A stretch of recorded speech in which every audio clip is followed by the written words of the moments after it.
Assalamualaikum warahmatullahi wabarakatuh. Berbahagia ini saya ingin membahas fungsi Quran yang Allah sebutkan dalam surat Ibrahim ayat 1 untuk mengeluarkan manusia dari kegelapan menuju cahaya.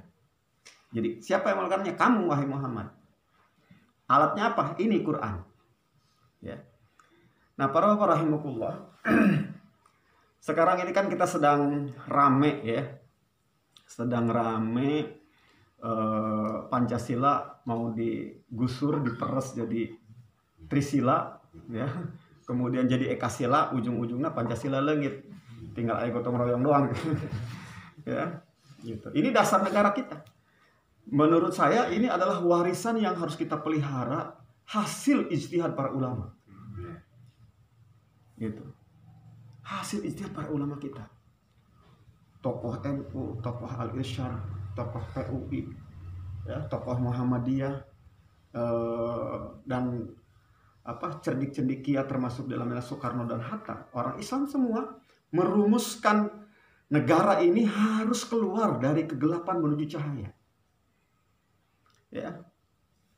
Maka disebutlah 5 hal penting yang menjadi dasar apa yang harus dikerjakan oleh anak bangsa ini agar Indonesia keluar dari zulumat menuju cahaya. Setidaknya menurut Pancasila yang saya sorot, setidaknya ada 5 kegelapan yang ingin dikeluarkan ya, dari Indonesia. Yang ingin para pendiri negeri ini kita jangan terus berada di kegelapan itu. Kegelapan yang pertama adalah kegelapan tauhid. Kegelapan keyakinan. Wah, cita-cita para ulama kita, subhanallah.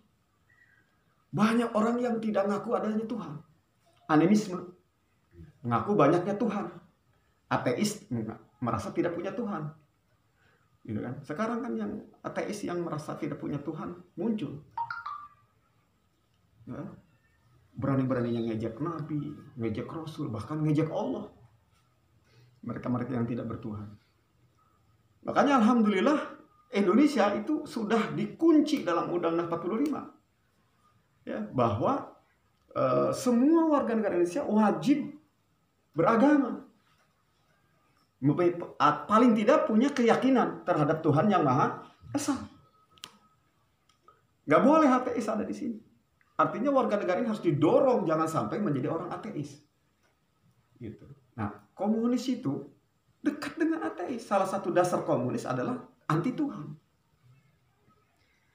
Nah, ini kegelapan. Lalu kemudian bukan hanya untuk mereka yang tidak ngaku Tuhan, tapi mereka yang sudah ngaku Tuhan, mereka yang sudah ngaku Allah, didorong lagi.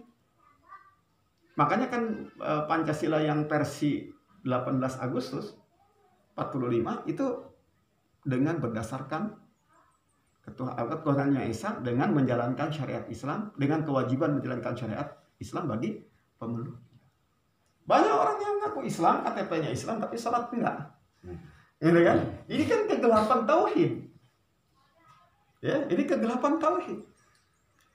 Kegelapan tauhid yang lainnya apa? Ketuhanan yang Maha Esa. Jadi harus mengesahkan Allah Subhanahu wa taala dalam seluruh sisi kehidupannya. Ada orang yang rajin salat, ya, tapi punten, ya, mau usaha minta tolong sama setan, sama genderuwo. Hal lain apa rahimullah, tak masalah bagian usaha. Rizki cina geus ditentukeun ku Allah. Jadi lamun urang syukur jikeun hulu jikeun suku, cak Allah rizkina 1000 bae yang mau nambah. Geus gara kita main sila bae lah. Naon ka sawah. Rizki mah geus diputuskeun. Nah, ini anak sekarang akan nentang. Akhirnya dia tidak mengakui adanya Allah nanti. Faktanya bapak cina, bapak rajin tahajud tuh, rajin ngadoa. Punten banyak, miskin bae. Tuh cina, tilak salat tengah ku aya Allah. Usaha, sukses. Aing mau nuturkeun bapak, miskin kan. Ya bener ya, lamun orang kabejaan anak gitu, kudu sing rajin ngadoa, kudu sing rajin salat gitu kan, supaya rezekinya lancar. Enggak, teu bener. Ya. Buktina naon? Atuh eta cenah, Pak Kiai ge pan. Rajin salatna, rajin puasana aja miskin bae. Tuh aing kaserang. Ya, aing kerangkas. orang Cina, ngaku ayah Allah. Tapi buktinya sukses usahanya. Akhirnya gimana? Bohong agama. Ngaribetkeun kan gitu. Nah, ini masalah apa? Karena kita salah menyampaikannya. Korupsi ini membuat Indonesia bangkrut. Kenapa? Karena pengelola negeri ini gelap akidahnya. Mereka itu tidak berketuhanan yang Maha Esa.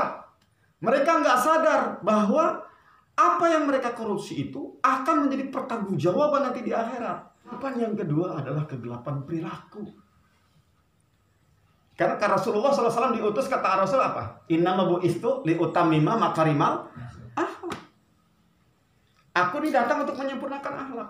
Pendiri negara ini sudah wanti-wanti, hei siapa saja yang mimpin negara, utamakan pendidikan akhlak. Makanya sila kedua, kemanusiaan yang adil dan beradab. Pikirkan gimana caranya supaya generasi negeri ini adalah generasi yang beradab. Bukan manusia yang biadab, bukan manusia yang tidak punya adab. Ini pendidikan. Nah, orang tua, kalaulah negeri ini terus memperhatikan cita-cita para pendiri negara agar mencerdaskan kehidupan bangsa. Nah, orang cerdas, orang baik, hablum minallah. Kan kalau kita kenal ada hablum minannas itu sila pertama. Hablum minallah sila kedua. Gitu. Ini PR, kegelapan akhlak, kegelapan moral. Gitu. Ya, karakter baik di Indonesia ini sudah cukup bagus. Ya, toleransi, saling menghormati, saling menyayangi, mudah senyum, senang gotong royong, senang bertetangga. Ini dipelihara harusnya. Ya, rahimahullah, kegelapan yang ketiga. Ini masih dari runutan tadi, setelah kegelapan akidah, kemudian akidahnya kalau bagus, akhlaknya baik. Tapi kalau akidahnya buruk, akhlaknya akan buruk. Nah, berikutnya yang ketiga, kalau akhlaknya buruk, yang ketiga ini, jadi kegelapan yang ketiga, apa? Permusuhan, pertikaian, pertempuran, perpecahan minimal. Maka wasiat, jangan sampai kegelapan ini hadir. Maka tolong jaga persatuan Indonesia. Ini sila ketiga. Gitu. Rasulullah SAW datang ke kota diutus di kota Madinah, hijrah ke Madinah gitu ya, membangun sebuah tatanan bernegara. Rasulullah SAW bikin namanya Sahifatul Madinah, perjanjian kota Madinah. Yahudi dan suku-suku lain, Paus, Hajrat yang belum berislam, dikumpulkan, kemudian mereka bikin perjanjian bahwa kita adalah umat yang satu. Walaupun beda-beda agama, kita saling menghormati dalam keberbedaan agama. Kalau ada yang menyerang Madinah, maka kita menjadi satu tangan. Gitu, masing-masing menghormati agamanya. Bahkan Rasulullah sampai di Madinah itu Rasulullah mengikatkan begini, man azali dzimmiyan faqad adzantuhu bil harbi. Siapa yang menyakiti orang zimmi, non muslim yang ada di tengah-tengah umat Islam, maka aku umumkan perang dengan dia. Artinya kepada orang kafir aja dilarang menyakiti. Gitu. Makanya Rasulullah SAW menjaga betul bagaimana persatuan itu harus terwujud. Ini harus kita seriusi. Demokrasi itu bukan untuk musuh-musuhan. Tapi demokrasi ini adalah jalan untuk menghilangkan kegelapan yang keempat. Apa kegelapan yang keempat? Kegelapan yang keempat adalah diktatorisme. Manusia memperbudak manusia lainnya. Gitu. Rib'i bin Amir pada saat ditanya, Muhammad itu apa sih tujuannya? Kata Rib'i bin Amir, kami ini manusia yang diutus oleh Allah untuk mengeluarkan manusia dari nyembah kepada sesama manusia. Jadi nggak boleh kita nyembah pada manusia. Taat patuh kepada manusia walaupun itu kemaksiatan dan merugikan. Nah ini rahimahullah, kegelapan yang keempat ini maka diingatkan oleh para tokoh pendiri negara ini bahwa Indonesia ini bukan dipimpin raja, apalagi rajanya lalim. Indonesia ini bukan dipimpin oleh orang-orang zalim, tapi Indonesia ini harus dipimpin apa? Oleh pemimpin yang dipilih dengan berdasarkan ilmu oleh wakil-wakil rakyat yang memiliki ilmu. Makanya sila keempat apa? Kerakyatan yang dipimpin oleh hikmah kebijaksanaan dalam permusyawaratan perwakilan. Intinya menghilangkan kediktatoran dengan sistem musyawarah. Kita kan sudah bermusyawarah kemarin. Bermusyawarah milih presiden. Ternyata lu jadi presiden lain pilihan orang. Atuh wayahna orang nah karena kalah musyawarah atau udah terima dengan lega hati.